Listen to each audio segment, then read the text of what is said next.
ये कहानी लेखक की अपनी भावनाओं के द्वारा लिखी गई है। इस कहानी को सुनकर आप अपना मनोरंजन कर सकते हैं। इस कहानी में दर्शाए गए पात्र, उत्पादन और घटनाएं सभी काल्पनिक हैं। कहानी किसी भी व्यक्ति के भावनाओं, प्रथाओं और परंपराओं का अपमान नहीं करती है। ये कहानी पूरी तरह से काल्पनिक है। दोस्तों, सिर्फ आपसे एक ही रिक्वेस्ट है कि आप हमारी वीडियो को लाइक और सब्सक्राइब कर लिया कीजिए, क्योंकि हम इसे बहुत ही मेहनत से बनाते हैं और आप बिना लाइक और सब्सक्राइब किया ही चले जाते हैं। प्लीज प्लीज प्लीज, यह आपका प्यार होगा हमारे लिए। आप हमारे चैनल को लाइक और सब्सक्राइब जरूर कर लिया कीजिए, जिससे हमें लगेगा कि हमारी मेहनत व्यर्थ नहीं जा रही है और आपको हमारी वीडियो पसंद आई। और इसी तरह हम आगे भी अच्छी अच्छी स्टोरी आपके लिए लाते रहेंगे। तो चलिए अब बढ़ते हैं आगे स्टोरी में। वही दादी माँ और बाकी की नज़र पेंटिंग पर थी, क्योंकि ये पेंटिंग पेंटर एना की थी, जो पेंटिंग की दुनिया में सबसे रेस्पेक्टफुल थी। आज तक एना को किसी ने नहीं देखा था, पर उसकी पेंटिंग सबसे महंगी होती थी। ऐसा कोई नहीं था जो पेंटर एना की पेंटिंग ना खरीदना चाहता ही। दुनिया की सबसे जानी मानी पेंटर थी वो। ऐसा कहा जाता है कि वो पेंटिंग की दुनिया की गॉडेस है।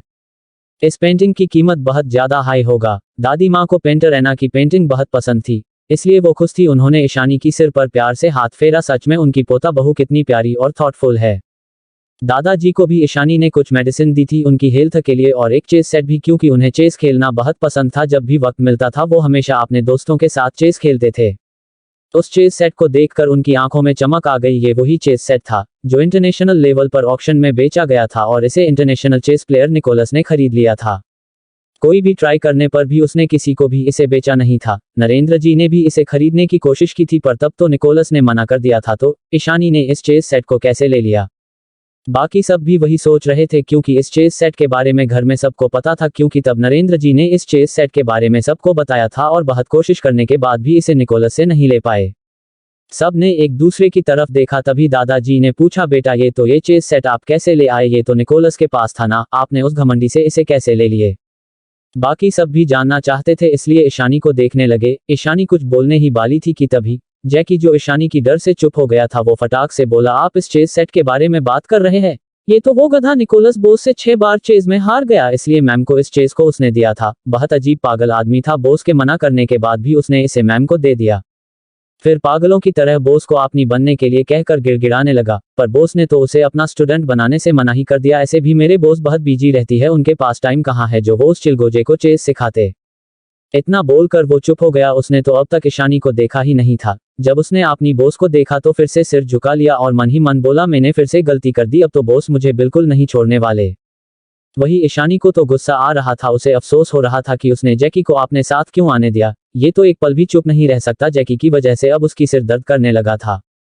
वही सभी घरवाले तो शौक होकर ईशानी को देख रहे थे। निकोलस चेस की दुनिया में एक जाना माना नाम था। वो सभी चेस प्लेयर से सुपीरियर था। उसे इतनी बार चेस में हराना किसी की बस की बात नहीं है। आज तक किसी ने उसे हरा नहीं पाया था, सिर्फ एक इंसान को छोड़कर, नैन्सी, जो चेस की दुनिया की गॉडेस है। अगर ईशानी ने निकोलस को इतनी बार हराया है तो वो उससे बहुत ज्यादा सुपीरियर होगी। है भगवान, उनकी बहू तो रिमार्केबल है। इतनी एक्सीलेंट कोई कैसे हो सकता है? वो सब ईशानी को किसी खजाने की तरह देख रहे थे। वही मोक्ष तो ये सोच रहा था कि कहीं उसकी बेबी डॉल की चेस वर्ल्ड में कोई और आइडेंटिटी तो नहीं है। उसकी आंखें इस वक्त ईशानी पर टिकी हुई थी। सच में उसकी बेबी डॉल इस दुनिया सबसे ज्यादा टैलेंटेड है, और इसी इकलौती लड़की है जो उसे हर वक्त हैरान कर सकती है और उसे प्यार करने पर मजबूर कर सकती है। अखिलेश जी को भी ईशानी ने एक पेंटिंग दिया था जो बहुत खूबसूरत और कॉस्टली थी। अखिलेश जी को भी एना की पेंटिंग बहुत पसंद थी। तेजस और वरुण को ईशानी ने रिस्ट वॉच गिफ्ट किया था जो गोल्ड और डायमंड फर्म का था, जो बहुत खूबसूरत था और लिमिटेड एडिशन भी। दोनों ने ईशानी को थैंक यू बोला। दोनों को बहुत टच फील हो रहा था, क्योंकि दोनों ने ईशानी को अपनी बहन मान लिया था। मोक्ष, जो गिफ्ट पकड़ के बेटा था, वो अकेले में अपनी बेबी डॉल की दी हुई गिफ्ट देखना चाहता था। तभी तेजस बोला, मोक्ष तू भी जरा हमें दिखा कि भाभी ने तुझे क्या गिफ्ट दिया है। दक्ष और कल्पना जी भी गिफ्ट दिखाने को कहने लगे तो मोक्ष चिढ़ गया और मन मारकर गिफ्ट खोलने लगा। जब मोक्ष ने ओपन किया तो उसमें एक छोटा सा बॉक्स था जिसमें एक वॉच थी, पर वो थोड़ा अलग था। मोक्ष ने ईशानी को देखा तो ईशानी ने स्माइल किया। मोक्ष ने देखा ये वॉच बिल्कुल उसी तरह था जैसा ईशानी ने पहन रखा था, तो वो खुश हो गया। तभी जैकी मोक्ष के कान के पास आकर बोला, जीजू आप तो बहुत लकी हो, ये वॉच खुद बॉस ने 2 साल पहले बनाया था। इस वॉच का फीचर नॉर्मल वॉच से अलग है। इस वॉच से आप मैम से कहीं से भी बात कर सकते हैं, मैसेज कर सकते, लोकेशन भेज सकते, हैकिंग भी कर सकते हैं, और ये वॉच सिर्फ आप और मैम ही चला सकते हो अपनी फिंगरप्रिंट से। बाकी कोई भी इस वॉच को एक नॉर्मल वॉच ही समझेगा, बिना फिंगरप्रिंट के कोई भी इसे चला नहीं सकता। उसकी बात सुनकर मोक्ष हैरानी से ईशानी को देखने लगा। सच में उसकी बेबी डॉल हर काम में परफेक्ट है। ऐसी वॉच तो शायद कोई नहीं बना सकता। सच में उसकी बेबी डॉल टेक्नोलॉजी से भी खेलती है। फिर उसने अपनी वॉच को देखा, फिर ईशानी की वॉच दोनों बिल्कुल सेम था, बस ईशानी की वॉच में किंग लिखा हुआ था और उसकी क्वीन, ये बिल्कुल एक कपल वॉच थी। तभी उसे कुछ एहसास हुआ, ये वॉच ईशानी ने 2 साल पहले बनाया था और हमेशा पहनती थी, इसका मतलब 2 साल पहले उसे पता था कि वो ही किंग है, पर उसे उसका असली नाम नहीं पता था कि वो मोक्ष राजवंश है। क्या उसकी बेबी डॉल भी 2 साल से उसे प्यार करती है जिस वजह से उसने ये कपल वॉच बनाई थी? उसके दिल में प्यार और गर्माहट बढ़ गया, उसने ईशानी को देखा जो उसे ही देख रही थी। डिस्क्लेमर, दोस्तों ये कहानी केवल एक काल्पनिक रचना है, ये केवल लेखक के द्वारा रची गई यह एक कहानी है। इसका वास्तविक जीवन से कोई भी संबंध नहीं है, लेकिन अगर फिर भी इस कहानी के नाम, पात्र, जगह या कोई दृश्य किसी वास्तविक जीवन से मिलते हैं, तो ये केवल एक संयोग है। कृपया आप कहानियों को केवल मनोरंजन की दृष्टि से ही सुने, और साथ ही अगर आप इस चैनल AK पॉडकास्ट FM पर पहली बार आए हैं, तो चैनल को सब्सक्राइब और वीडियो को भर भर लाइक करना ना भूले। धन्यवाद।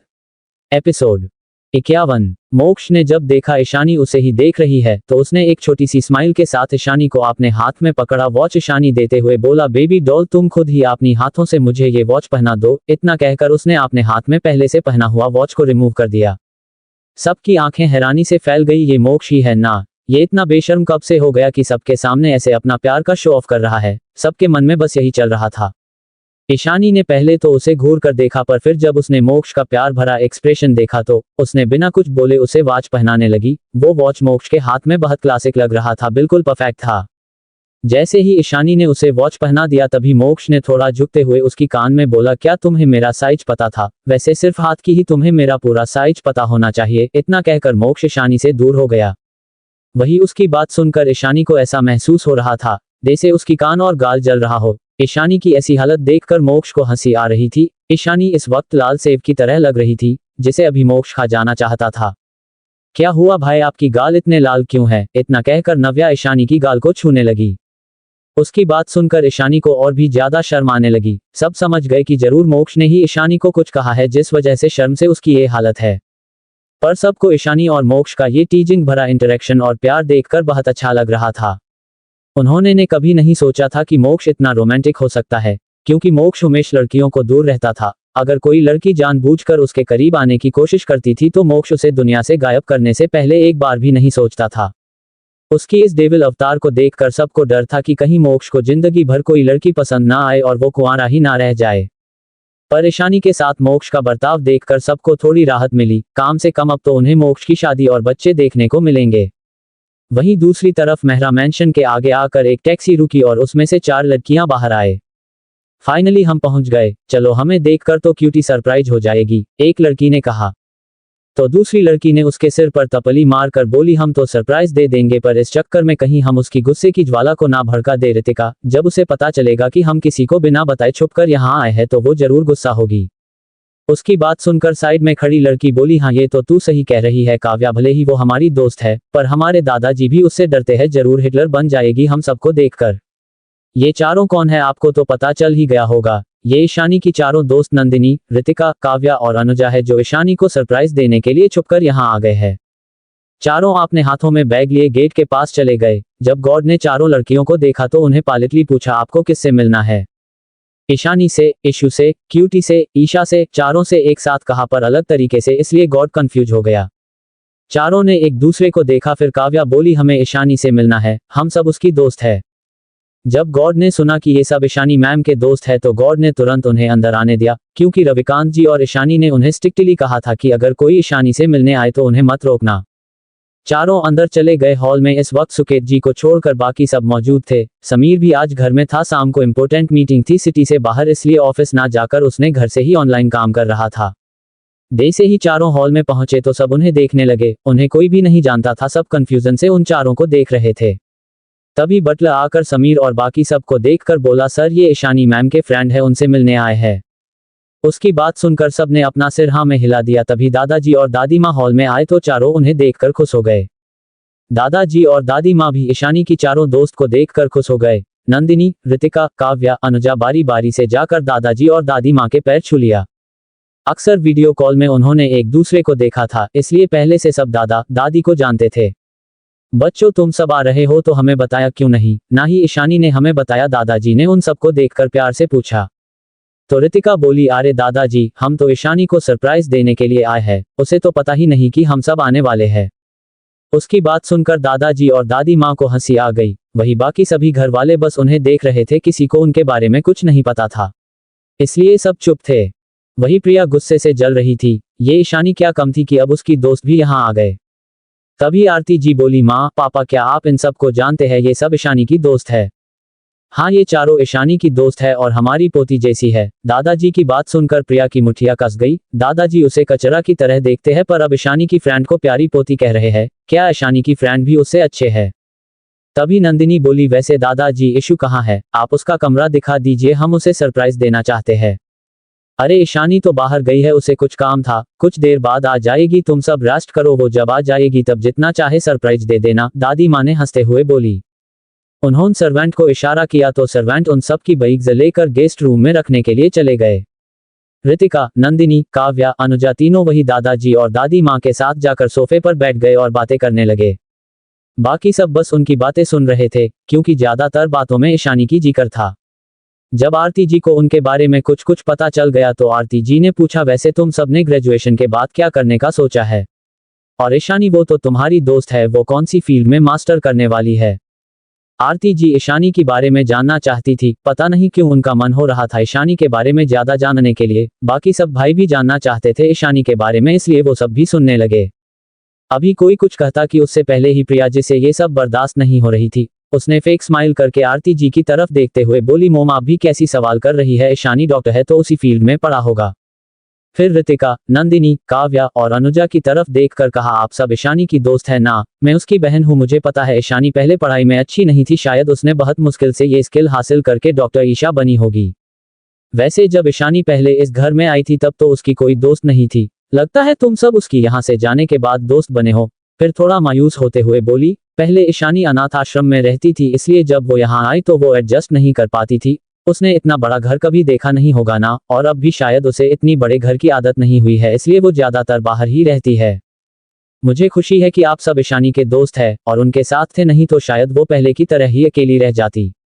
प्रिया ने ये सब ऐसे कहा था डे से वो ईशानी के बारे में कितना अच्छा सोचती है, पर असल में तो उसने ईशानी के दोस्तों के सामने उसकी इमेज खराब करने की कोशिश किया था, ये बताकर कि ईशानी एक अनाथ की तरह रहती थी और उसमें कोई गुण कोई टैलेंट नहीं है। वो बस ईशानी को उसकी दोस्तों के सामने नीचा दिखाना चाहती थी, ताकि उसकी दोस्त भी ईशानी से दूर हो जाए, ताकि प्रिया की बदला पूरा हो जाए। क्योंकि ईशानी की वजह से ही उसकी दोस्त संजीव, जो कि उसके लिए एक अच्छा मोहरा था, उससे दूर हो गया था और सबके सामने ही उससे दोस्ती तोड़ लिया था, जिस वजह से प्रिया को उस वक्त सबके सामने बहुत शर्मिंदगी महसूस हुई थी।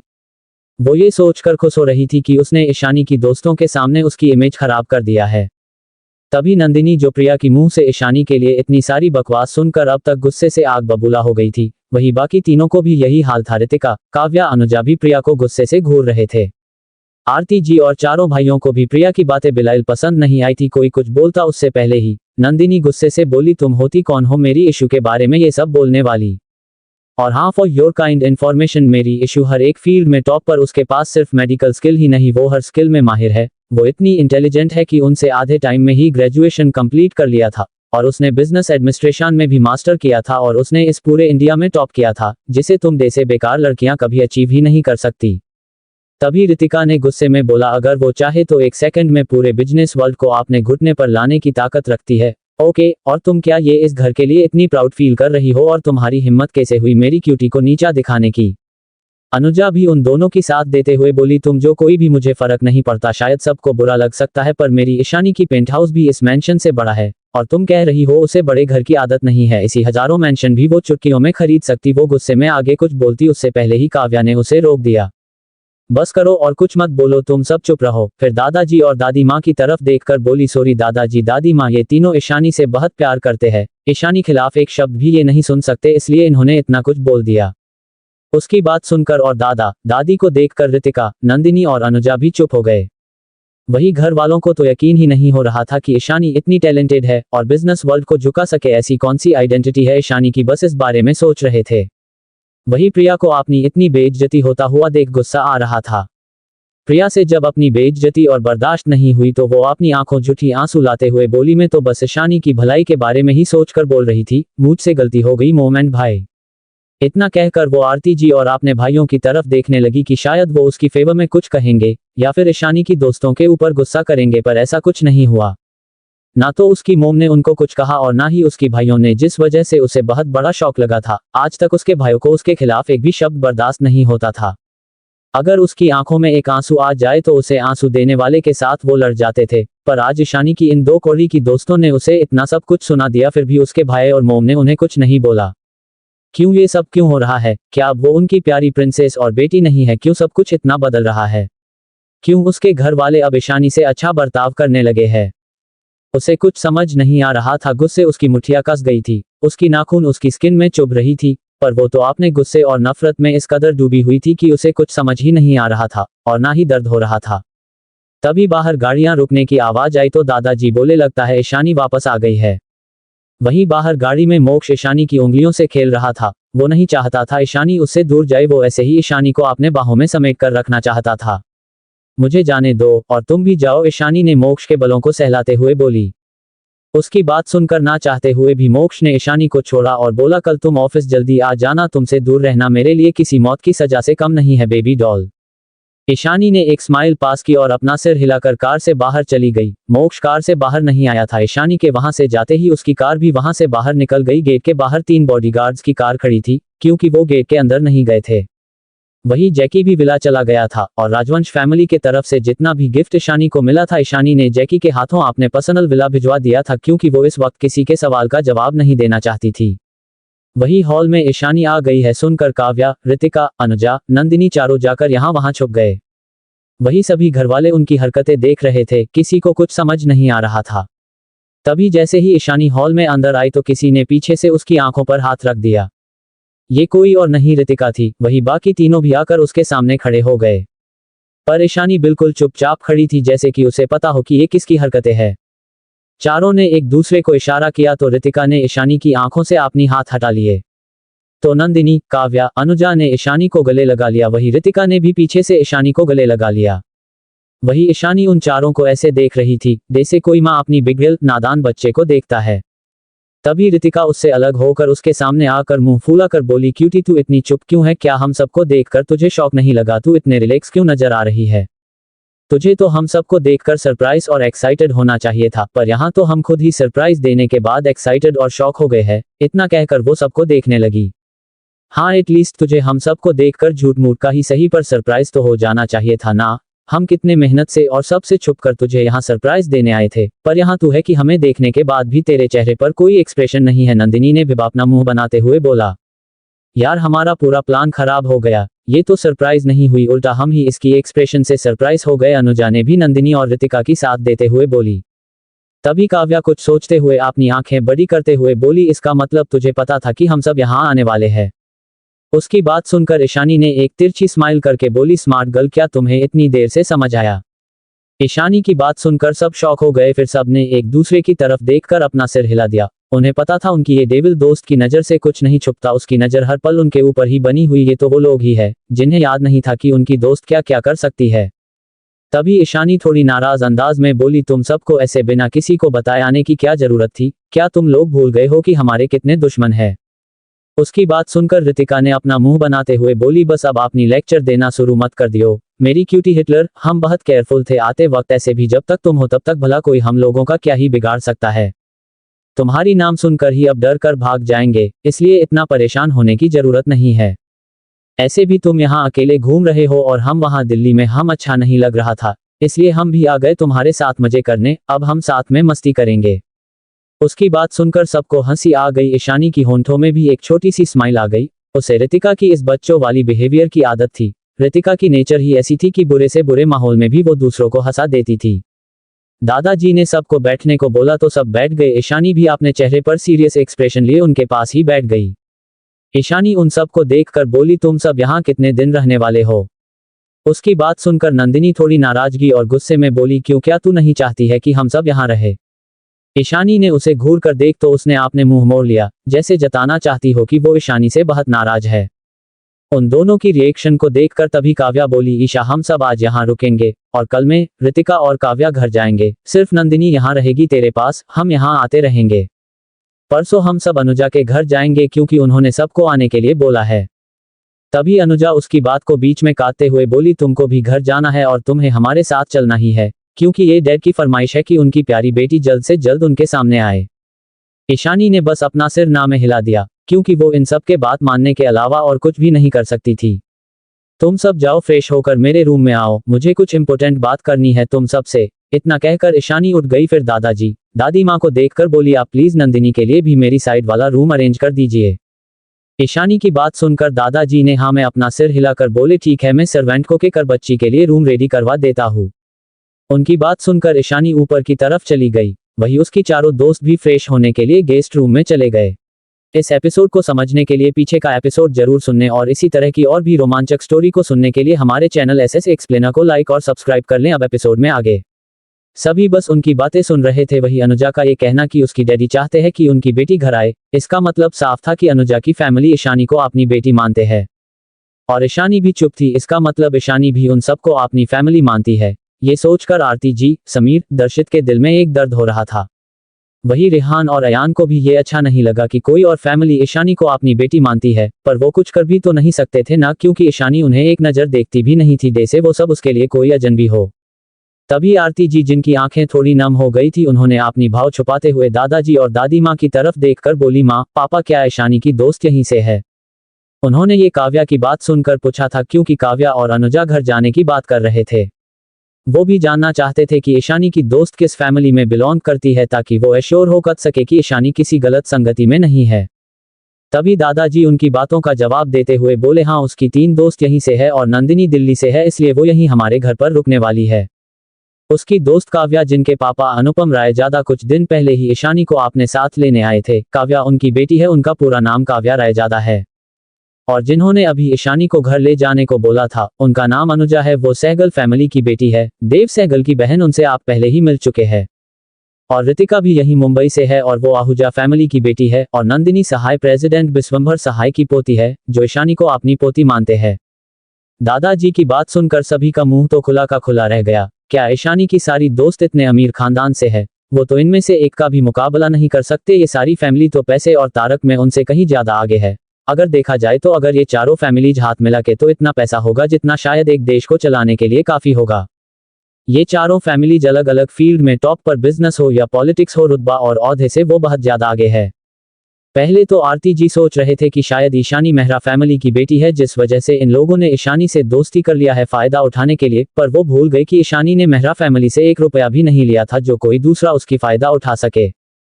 पर अब उन्हें रियलाइज हो रहा था कि वो गलत थे, और ऐसे भी इतने बड़े बड़े अमीर फैमिलीज को भला उनकी मेहरा फैमिली जैसी छोटी फैमिली की फायदा उठाने की क्या ही जरूरत है। वो लोग ईशानी से सच्चे दिल से प्यार करते होंगे, ईशानी भी उन्हें अपनी फैमिली मानती है, ऐसे भी उन्होंने ईशानी को कभी प्यार नहीं दिया था। क्या इस वजह से अब ईशानी उनसे इतनी नफरत करती है और उन्हें अपना कुछ नहीं मानती? ये सोचकर उनकी दिल बेचैन हो उठा। वही प्रिया को तो एक बड़ा झटका लगा था। अब तक तो वो ईशानी की दोस्तों को मिडिल क्लास समझ रही थी, जो यहाँ उनके बड़े से आलीशान घर पर फ्री में रहने के लिए आ गए थे। पर ये चारों तो इंडिया की टॉप अमीर फैमिलीज के बेटियां निकले। ईशानी में ऐसा क्या खास है जो इतने बड़े बड़े फैमिलीज के बच्चे उसके आगे पीछे घूम रहे हैं? ईशानी की किस्मत इतनी अच्छी कैसे हो सकती? उसे इतने अच्छे और रिच फैमिली के दोस्त कैसे मिल सकते? ऐसा क्या है ईशानी में जो उसमें नहीं है? वो मेहरा फैमिली में प्रिंसेस की तरह पाली बड़ी है, पर उसकी एक भी ऐसी दोस्त नहीं है जो ईशानी की दोस्तों की अमीरी को 10% भी मैच कर सके। अगर ये सब ईशानी के बदले उसकी दोस्त होते तो प्राउडली बड़ी बड़ी पार्टीज अटेंड कर सकती थी और उनकी मदद से इंडिया की किसी भी अमीर फैमिली से शादी कर सकती थी। उसे गुस्सा और जलन दोनों हो रही थी, जो इस बार उसकी एक्सप्रेशन से भी साफ झलक रही थी। पर किसी का भी ध्यान उसकी तरफ नहीं था, नहीं तो सबको पता चल जाता कि प्रिया की एक्सप्रेशन कितने घटिया है। वही समीर, दर्शित, रेहान, अयान तो हैरान थे और मन ही मन सोच रहे थे क्या उनकी बहन उन्हें फिर कभी अपनी फैमिली मानेगी? कैसे 4 साल पहले उन्हें भाई भाई कहकर बुलाती थी और प्यार से उनके लिए उनकी पसंद की खाना बनाती थी, क्या ऐसा कभी हो पाएगा? क्या कभी ईशानी मिस्टर मेहरा के बदले फिर से उन्हें भाई कहकर बुलाएगी? जवाब तो किसी के पास नहीं था, पर सबकी मन में एक आस थी कि कभी ना कभी ईशानी पहले जैसी हो जाएगी और उन्हें भाई कहकर बुलाएगी, पर एक डर भी था कि कहीं ये उनका सपना बनकर ना रह जाए। वही दूसरी तरफ मोक्ष अपने ऑफिस में अभी अभी मीटिंग अटेंड करके आया था। आज उसका मूड काफी अच्छा था, क्योंकि पहली बार उसकी बेबी डॉल ने उसे कोई गिफ्ट दिया था, वो भी इतने स्पेशल। क्योंकि ईशानी ने उन दोनों की वॉच में एक ऐसी चिप लगाया था जिससे वो दोनों जब चाहे एक दूसरे को मैसेज करके उनके आसपास की आवाज को भी सुन सकते हैं। मोक्ष अपनी चेयर पर बैठ गया और आज सुबह कार में ईशानी की कही हुई बात को सोचने लगा। उसकी चेहरे पर इस वक्त एक प्यारी सी स्माइल थी। फ्लैशबैक। मोक्ष और ईशानी दोनों कार में एक दूसरे की बाहों में थे। मोक्ष बार बार ईशानी और अपनी कपल वॉच को देख रहा था, जैसे उसे कोई खजाना मिल गया हो। क्या तुमने मेरे लिए ये 2 साल पहले ही बना लिया था? क्या तब तुम्हें पता था कि हम फिर कभी मिलेंगे? मोक्ष ने ईशानी की सिर को सहलाते हुए प्यार से पूछा। मुझे यकीन था कि हम दोनों फिर से जरूर मिलेंगे, इसलिए मैंने ये वॉच हम दोनों के लिए बनाया था। इस वॉच से हम दोनों कभी भी एक दूसरे से बात कर पाएंगे और हम एक दूसरे की लोकेशन और एक दूसरे के साइड की बातों को भी सुन पाएंगे। अगर हम दोनों में से कोई भी प्रॉब्लम में होगा तो हम दोनों को ही इस वॉच के जरिए पता चल जाएगा, और सबसे अच्छी बात, हम इस वॉच के जरिए एक दूसरे को कभी भी लोकेट कर पाएंगे। इस वॉच को कोई भी मशीन डिटेक्ट नहीं कर पाएगा, इसलिए तुम्हें हमेशा ये वॉच पहने रखना है, ईशानी ने मोक्ष को देखते हुए प्यार से बोली। तो मोक्ष ने प्यार से उसकी होंठों को चूम लिया और बोला, कभी नहीं तुम मुझे कुछ दोगी तो मैं हमेशा उसे अपने पास रखूंगा। इतना कहकर मोक्ष ने ईशानी की होंठों को अपने होंठों में भर लिया और किस और सक करने लगा। Flashback and. मोक्ष ने इस वक्त सुकून से अपनी आंखें बंद कर रखा था, तभी उनके केबिन के डोर पर नॉक हुआ। कम इन। इतना कहकर मोक्ष ने फिर से अपने एक्सप्रेशन को हमेशा की तरह कोल्ड कर लिया, जैसे वो यूजुअली रहता था। ये तो बस अपनी बेबी डॉल के अगोस में और उसकी सपनों में खोते वक्त ही उसकी चेहरे पर थोड़ी बहुत स्माइल रहती थी, टीयर्स ऑफ जॉय। तभी दीप्ति अपनी चेहरे पर एक बड़ी सी स्माइल लाते हुए अंदर आई। उसने बहुत ही शॉर्ट ड्रेस पहन रखा था, चेहरे पर भर भर के मेकअप। उसने अपनी ड्रेस को थोड़ा नीचे कर लिया था, जिस वजह से उसकी क्लीवेज साफ साफ नजर आ रहा था। मोक्ष नजर जैसे ही दीप्ति पर गई, उसका चेहरा और भी कोल्ड हो गया। वही दीप्ति तो डे से मोक्ष को देखकर कहीं खोसी गई थी। मोक्ष दिखने में किसी ग्रीक गॉड से कम नहीं था, पर हर कोई जानता था कि उसका चेहरा सिर्फ ग्रीक गॉड जैसा है, बाकी वो पूरा का पूरा एक रूथलेस डेविल है। दीप्ति तो मोक्ष को अपनी लस्ट भरी नजरों से देख रही थी और मन ही मन आहें भर रही थी। तभी मोक्ष की आवाज उसकी कानों में पड़ी तो वो होश में आई। मिस दीप्ति, अगर आपको कोई इंपॉर्टेंट काम नहीं है तो आप यहाँ से जा सकते हैं, मोक्ष ने ये सब अपनी कोल्ड वॉइस में कहा था, जिस वजह से एक पल के लिए तो दीप्ति डर गई, पर फिर अपनी डर को छुपाते हुए बोली, मुझे इस फाइल में तुम्हारा सिग्नेचर चाहिए था। मोक्ष ने उसे कोल्डली घूर कर देखा पर ज्यादा कुछ नहीं बोला, तो दीप्ति उसके डेस्क के पास चली गई। नीचे झुककर मोक्ष के आगे फाइल रख दिया। वो जिस तरह नीचे झुक रही थी, उसकी क्लीवेज साफ नजर आ रही थी। वो मोक्ष को अपनी खूबसूरती में दीवाना बनाना चाहती थी, पर मोक्ष तो उसे एक नजर देख भी नहीं रहा था। मोक्ष ने फाइल को देखकर आपने भौहें सिकोड़ लिया और अपनी खतरनाक नजरों से दीप्ति को घूरते हुए बोला, मिस दीप्ति, ये फाइल डिजाइनिंग डिपार्टमेंट की है, इसे डिजाइनिंग डिपार्टमेंट की हेड को मुझे देना था। क्या आप कुछ ज्यादा ही फ्री है? अगर आप इतना फ्री है तो इस जॉब की आपको कोई जरूरत नहीं है, आप अभी रिजाइन कर सकती है। मोक्ष की बात सुनकर तो दीप्ति की जान हलक में आ गई। जब डिजाइनिंग डिपार्टमेंट की हेड ऑफिस में आया था तब मोक्ष ऑफिस में नहीं था। तब ज्यादा तक सेक्रेटेरियल डिपार्टमेंट के एम्प्लॉय भी नहीं आए थे। वो तो यहाँ आज इसलिए जल्दी आ गई थी ताकि वो मोक्ष को रिझा सके। उसे पता था मोक्ष बहुत जल्दी ऑफिस आ जाता है, पर आज मोक्ष ऑफिस नहीं आया था, इसलिए जब उसने डिजाइनिंग डिपार्टमेंट की हेड को मोक्ष के ऑफिस की तरफ जाते हुए देखा तो उसने उससे नॉर्मली बातचीत करना शुरू कर दिया। जब उसे पता चला कि उन्हें मोक्ष से काम है और किसी फाइल में मोक्ष की सिग्नेचर चाहिए, तो उसे एक आइडिया आया इस फाइल के बहाने मोक्ष के पास जाने की। इसलिए उसने खुद ही हेड से इंसिस्ट किया कि वो उसे फाइल दे दे, वो मोक्ष से सिग्नेचर करा के उनके डिपार्टमेंट में भिजवा देगी।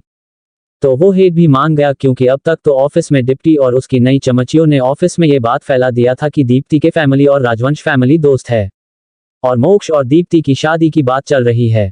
और दीप्ति की ये बात सबने मान भी लिया था, क्योंकि दीप्ति रहान परिवार की बेटी थी और सबको पता था कि दीप्ति के डैड वीरेंद्र रहाणे हैं और उन लोगों ने उन्हें कई बार यहाँ देखा भी था और जानते थे कि राजवंश फैमिली और रहान फैमिली के बीच अच्छी कनेक्शन है।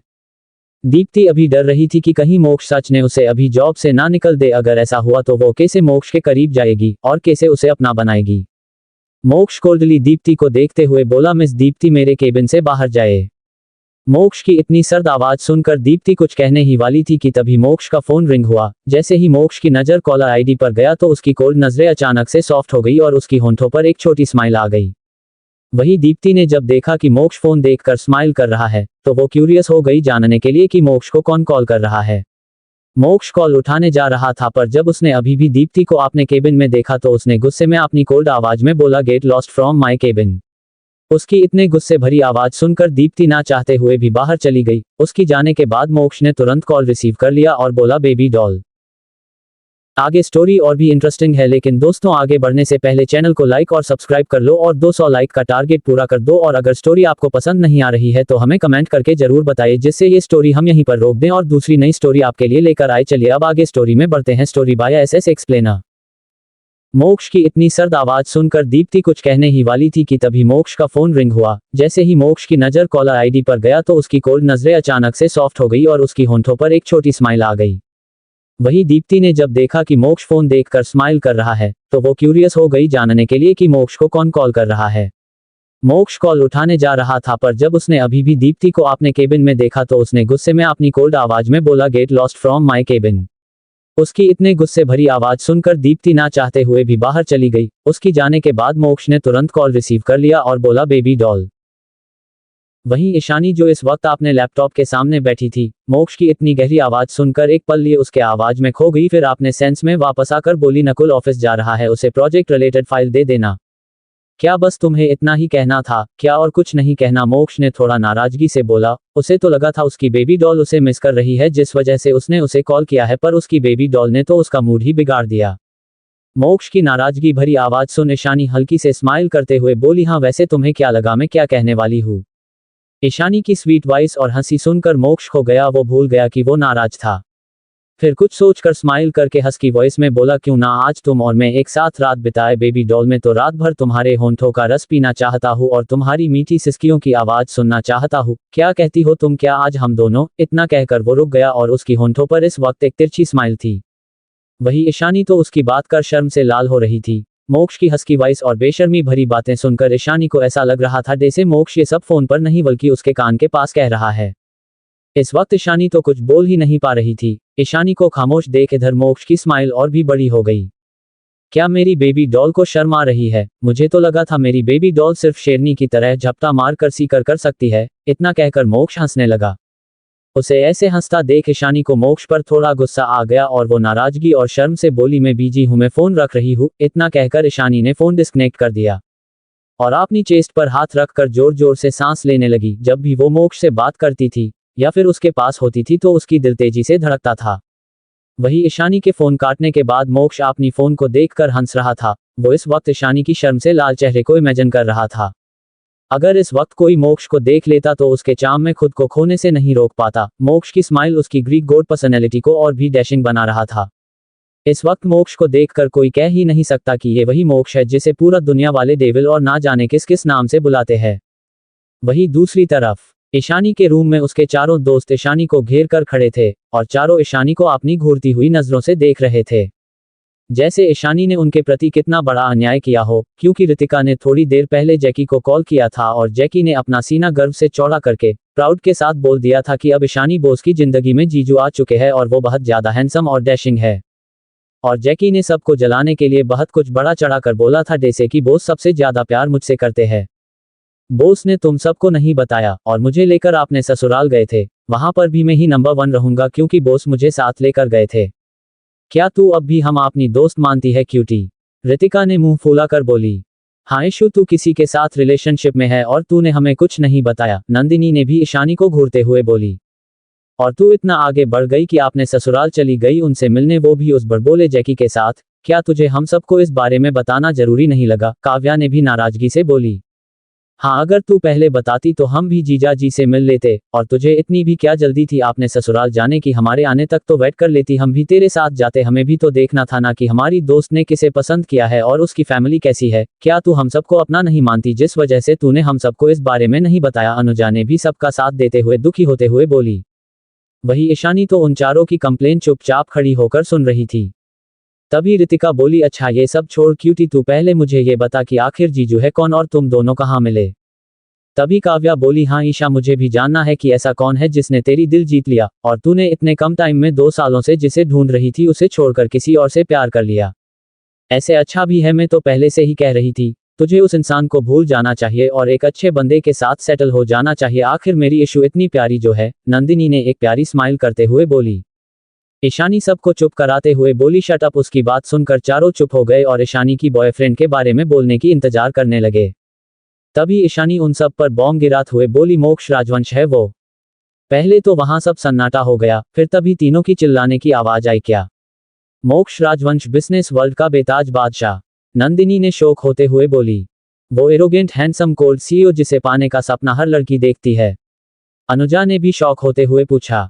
क्या वो मोक्ष राजवंश जिसे पूरी दुनिया डेविल और रूथलेस बिजनेस किंग के नाम से जानती है? काव्या ने भी आंखें बड़ी करके पूछा।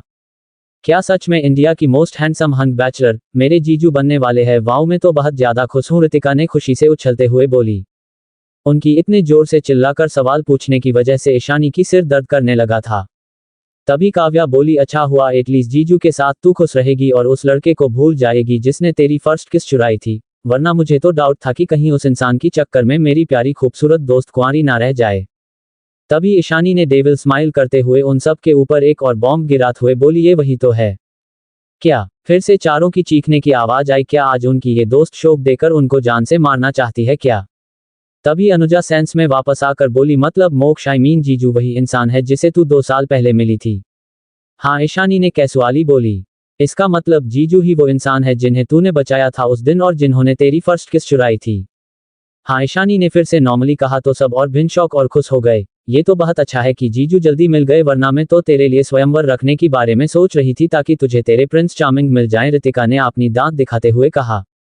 उसकी बात सुनकर वह सब हंस दिए। सब खुश भी थे कि ईशानी जिसे ढूंढ रही थी वो इंसान ईशानी को मिल गया।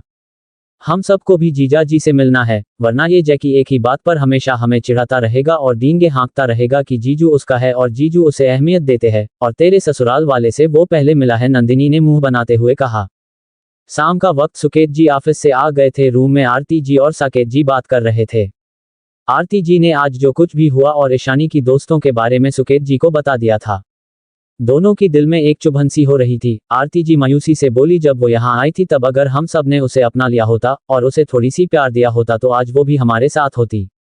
हाँ, जानती हूँ हम सब ने बचपन से प्रिया को लाड प्यार से प्रिंसेस की तरह पाला था, जिस वजह हम ईशानी को प्रिया की जगह नहीं दे पाए, पर वो हमारी खुद की बच्ची थी, हमारा खून, हमें उसे ऐसे अजनबियों की तरह ट्रीट नहीं करना चाहिए था। सुकेत जी इतना कहकर आरती जी की आंखों से आंसू बह गए। सुकेत जी आरती जी को दिलासा देते हुए बोले, हाँ हम मानते हैं हमारी गलती है, हमें उनके साथ ऐसा व्यवहार नहीं करना चाहिए था, उन्हें इग्नोर नहीं करना चाहिए था, उनकी बातों पर विश्वास करना चाहिए था, पर आप रोइए मत, अब तो वो इसी घर में रहेगी, हम सब उसे मनाने की कोशिश करेंगे। सुकेत जी की बात सुनकर आरती जी रोते हुए बोली, सुकेत जी मुझे फिर से पहले की तरह ईशानी के मुंह से आपने लिए मां सुनना है। सब मेरी गलती है, मैं कैसे अपनी खुद की बच्ची जिसे मैंने जन्म दिया था उसे खुद से इतना डर कर दिया। मुझे उसे प्यार देना चाहिए था, बच्चों के बदलने में ईशानी की तो कोई गलती नहीं थी, फिर क्यों हम सब ने उसे प्यार नहीं दिया, क्यों उसे हम सब ने नहीं समझा? वो हमारा खून है सुकेत जी, आपन का और मेरी इकलौती बेटी थी वो। भले ही प्रिया हमारी बेटी है, बचपन से हमारे साथ रही है, पर सच तो यही है ना कि ईशानी ही इस खानदान की और हमारी इकलौती बेटी है जिसके लिए हमने मन्नत मांगी थी। पर एक गलती की वजह से हमारी बच्ची हमसे अलग हो गई और माँ बाप और 4 भाई होते हुए भी अनाथ आश्रम में दर्द में अपनी जिंदगी बिताई।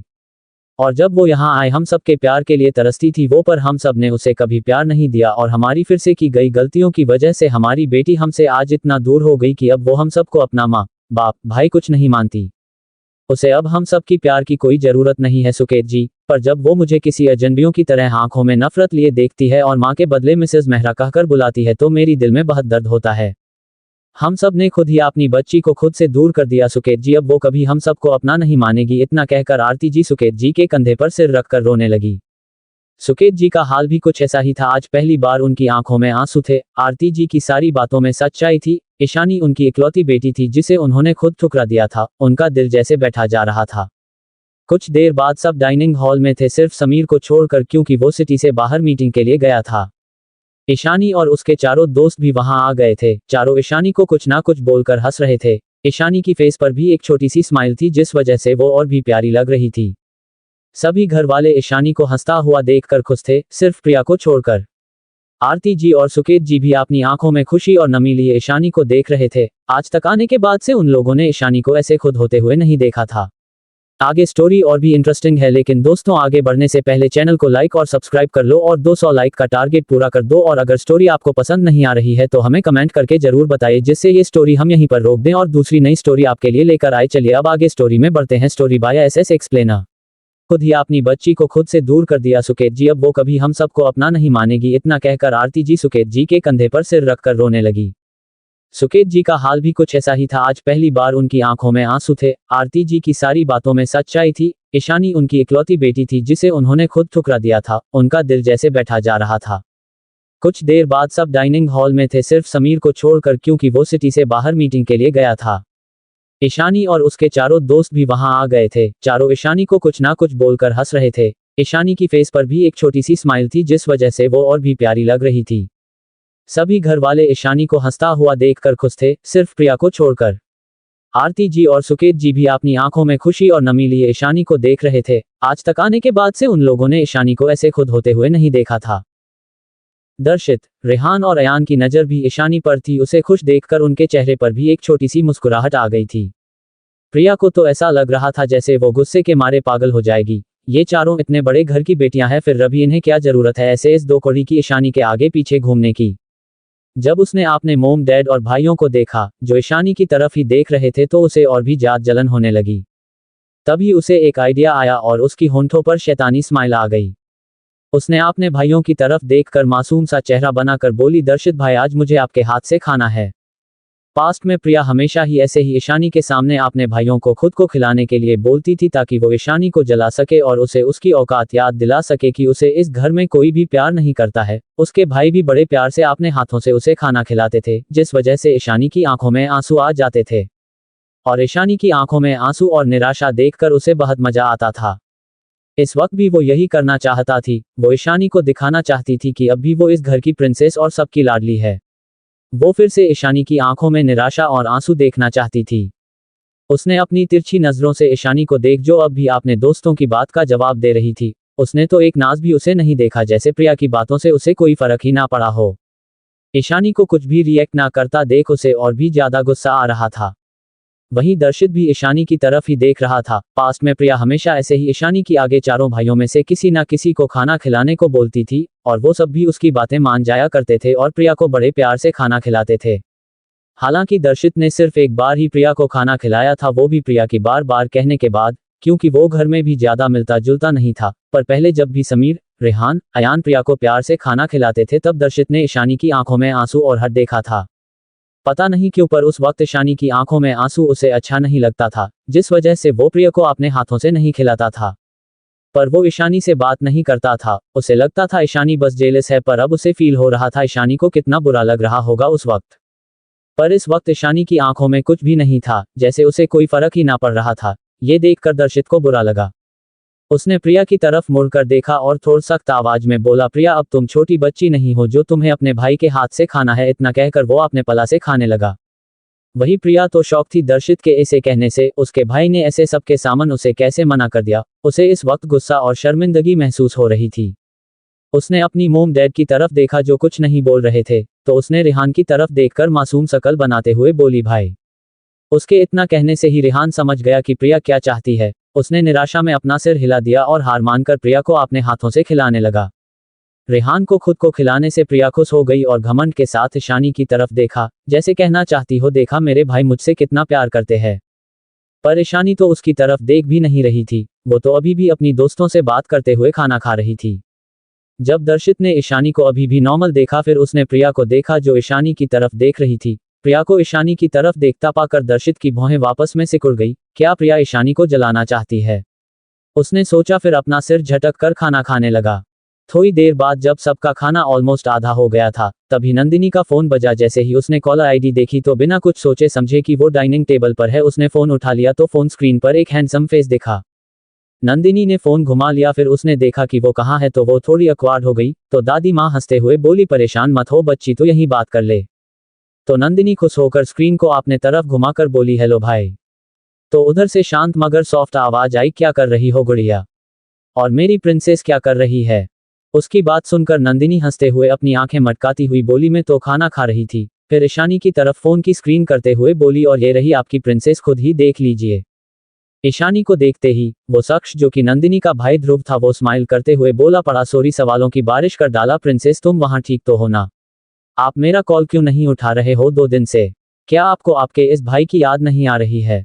तुम्हें पता है मुझे आपकी कितनी चिंता हो रही थी कि पता नहीं मेरी प्रिंसेस वहां कैसे होगी। ऐसे भी तुम्हें तो अपनी जरा सी भी फिक्र नहीं है और ना ही तुम अपनी ख्याल रखती हो। उसके इतने सारे सवाल एक के बाद एक सुनकर ईशानी को कुछ बोलने का मौका ही नहीं मिल रहा था। फिर ईशानी ने अपना सिर झटका और ध्रुव के शांत होने का इंतजार करने लगी। वहीं नंदिनी, रितिका और काव्य ईशानी की इस हालत पर अपने मुंह पर हाथ रख के हंस रहे थे। अब क्या हुआ, तुम कुछ बोल क्यों नहीं रही हो प्रिंसेस? ध्रुव ने ईशानी को चुप देखते हुए बोला। तो ईशानी बोली, आप कुछ बोलने दोगे तो मैं कुछ बोलूंगी ना भाई, आप मुझे बोलने कहाँ दे रहे हैं। ईशानी की बात सुनकर ध्रुव चुप हो गया। तो ईशानी बोली, मैं बिल्कुल ठीक हूँ भाई, आप कैसे हो।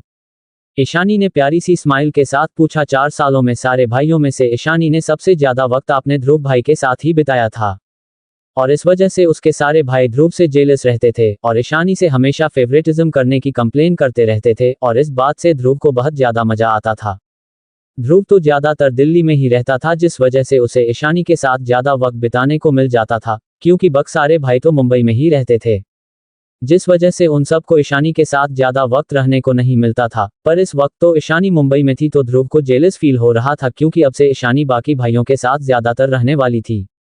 ध्रुव थोड़ा नाटक करते हुए बोला, मैं तो बहुत दुखी हूँ। फिर मासूम बनते हुए बोला, प्रिंसेस तुम्हें पता है ना कि मैं ही तुमसे सबसे ज्यादा प्यार करता हूँ। तुम उन बेवकूफ वेद और रुद्र के साथ ज्यादा टाइम मत बिताना, ठीक है, नहीं तो वो दोनों तुम्हें भी बिगाड़ देंगे मेरी प्यारी प्रिंसेस। ध्रुव की बात सुनकर ईशानी को हंसी आ गई। ऐसे तो उसका ये भाई बहुत बड़ा बिजनेसमैन बनता था, पर कभी कभी ऐसे बचकाना बात भी बोलता था जो सिर्फ उसके और नंदिनी के सामने ही थी। नंदिनी, रितिका, काव्या भी ध्रुव को ऐसे जलता हुआ देखकर मजा ले रहे थे। इस बात से अनजान कि सारे घर वाले उन्हें ही देख रहे हैं। रेहान जो प्रिया को खाना खिला रहा था, ईशानी के मुंह से फिर से किसी के मुंह से प्यार से भाई सुनकर उसका हाथ रुक गया था। वीडियो कॉल होने की वजह से सबको ध्रुव की सारी बातें सुनाई दे रही थी। ध्रुव का इस तरह ईशानी पर हक जताना, प्रिंसेस बोलना, और ईशानी का भी ध्रुव के लिए इतना प्यार देखकर तीनों भाइयों का दिल भारी हो रहा था। उन्हें बिल्कुल भी अच्छा नहीं लग रहा था ईशानी को किसी और को भाई बोलते देखकर। उन सब की आंखें नम हो गई थी, अब तो एक भी निवाला उनके गले से नहीं उतरने वाला था। वहीं सुकेत जी और आरती जी की आंखों में भी आंसू आ गए थे। अगर ईशानी के साथ उन सब ने थोड़ा प्यार से और अपनेपन के साथ बर्ताव किया होता तो ईशानी उनके साथ भी आज ऐसे ही हंसी खुशी बात करती। उनकी बेटी आज उनके बदले किसी और को अपना परिवार मानती है, पर उन्होंने भी तो ईशानी के साथ वही किया था। ईशानी के सामने ही ईशानी को अपनाने से मना करके प्रिया को प्यार दिया था, जिस प्यार पर ईशानी का भी हक था। ये सब तो उनके कर्म का फल है, जो आज उनकी बेटी उनसे नफरत करती है, उन्हें एक नज़र देखना भी पसंद नहीं करती है। पर वो कुछ कर भी तो नहीं सकते, क्योंकि नफरत करने की वजह तो उन लोगों ने खुद ही ईशानी को दिया है। दर्शित, रेहान, अयान भी तो यही सोच रहे थे, ये उन सब का कर्म का फल है जो अब उन्हें मिल रही है। उनकी बहन उनसे बहुत दूर हो गई है, उन्हें अपना परिवार भी नहीं मानती है, और आगे की कोई कह नहीं सकता कि वो उन्हें अपनी फैमिली मानेगी भी कि नहीं, पहले की तरह उनसे बात करेगी भी कि नहीं। अब तो ईशानी को उन सब की कोई जरूरत भी नहीं है। जैसे उन लोगों ने पहले ईशानी को अपनाने से मना कर दिया था, जैसे ईशानी के साम भी प्रिया से प्यार करते थे और प्रिंसेस की तरह रखते हैं, आज ठीक उसी तरह ईशानी ने भी उन सबको ठुकरा दिया है और फैमिली मानने से इनकार कर दिया है। आज उन्हें एहसास हो रहा था कि उस वक्त जब वो ईशानी के सामने ही प्रिया से प्यार करते थे और उसे इग्नोर कर देते थे, तब ईशानी को कैसा लगता होगा। रेहान ने प्रिया के सामने वो प्लेट रख दी जिस प्लेट से वो उसे खाना खिला रहा था, और बोला, अब तुम खुद अपने हाथ से खा लो। इतना कहकर उसने टिश्यू से अपने हाथ साफ किया, फिर दूसरे प्लेट में अपने लिए खाना के कर खाने लगा। वही प्रिया को फिर से गुस्सा आ गया। उसकी सारी प्लान्स फेल हो रहा था, ना तो वो ईशानी को जलाने में कामयाब हो रही थी, ना ही उसे सबक सिखा पा रही थी। अब आगे स्टोरी और भी इंटरेस्टिंग है, आपको बहुत मजा आने वाला है, तो इसका नेक्स्ट एपिसोड देखना बिल्कुल ना भूले, और चैनल को अपने प्यारे प्यारे हाथों से लाइक और सब्सक्राइब कर लें, और अपने दोस्तों को शेयर करना बिल्कुल ना भूले, और अपना प्यार भरा कमेंट जरूर करें, और दोस्तों कम से कम 200 लाइक का टारगेट पूरा कर दे। मिलते हैं नेक्स्ट एपिसोड में।